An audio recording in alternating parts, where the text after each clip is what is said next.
In this video, we're going to look at section 7.6.2, the interpretation of the covariance.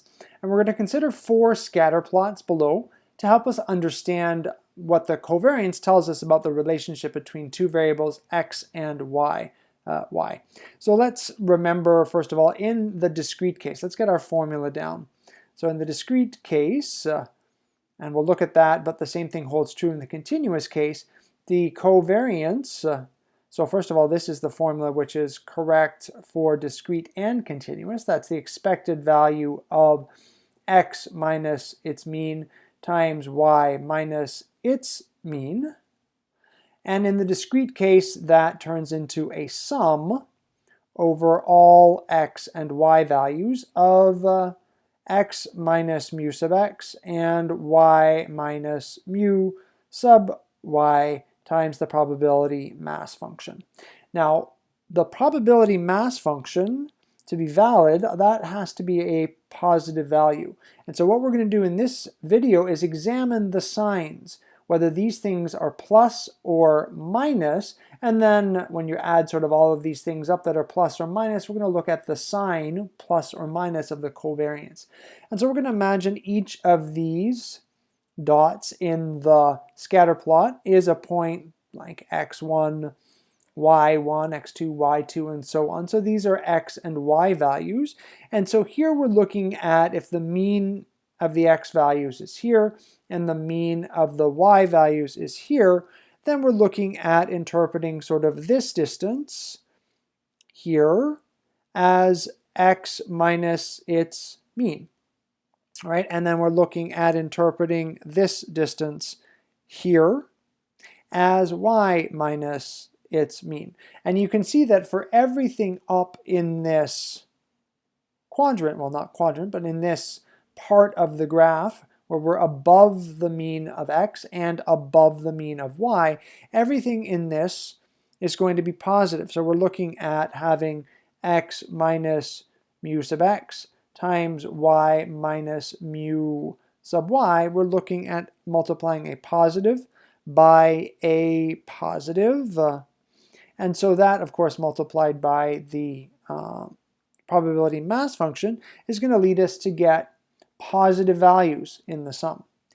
And if we take a point down in the lower left, so if we take a point xy, let's say down here, then we're looking at the distance from x to its mean is there, and that is a negative distance, right? Because x is below the mean. And the same thing if we look here at the distance from a point to the mean of y, that is also a negative distance.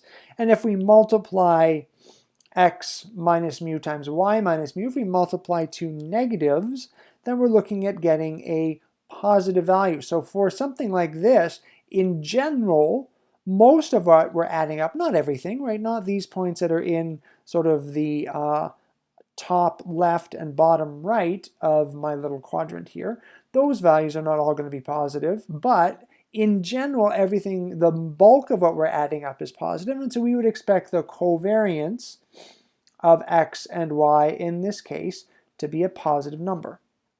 Let's take a look at what happens if we have the trend going down this way. So if we take, example, a point here, then we're looking at x being below its mean. So x minus mu is going to be negative, but y is above its mean. So y minus its mean is going to be positive.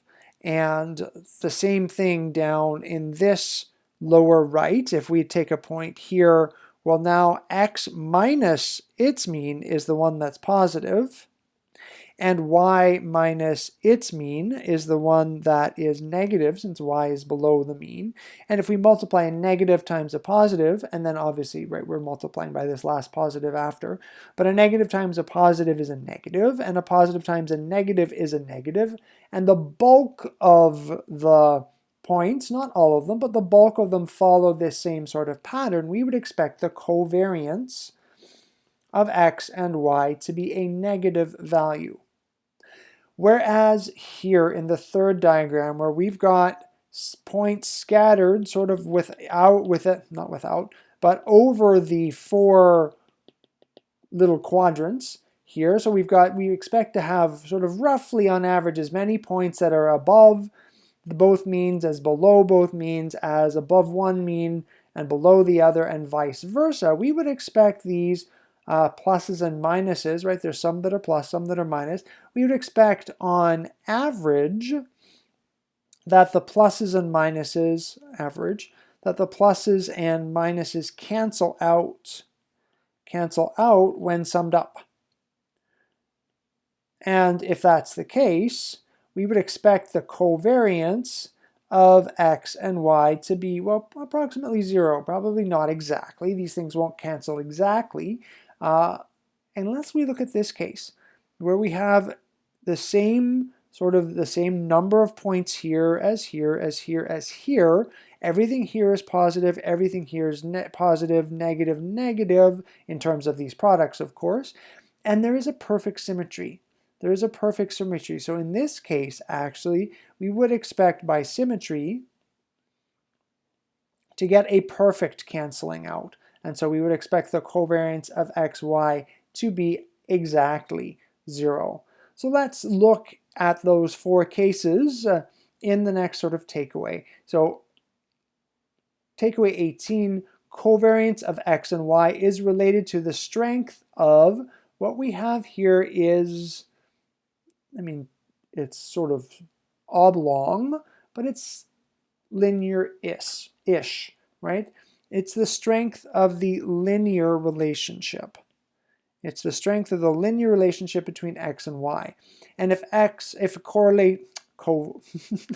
one word at a time. If the covariance of x and y, I saw the word correlation, which is coming up in the next video, and I got all excited about it.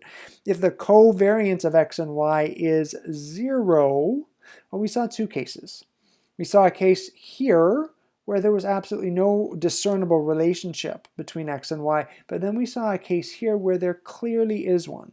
So if the covariance is 0, then there is not a linear relationship between x and y, but there might be some other type of relationship. In the next video, we'll speak about the correlation, which is related to the covariance, but fixes some flaws that exist in the value of the covariance.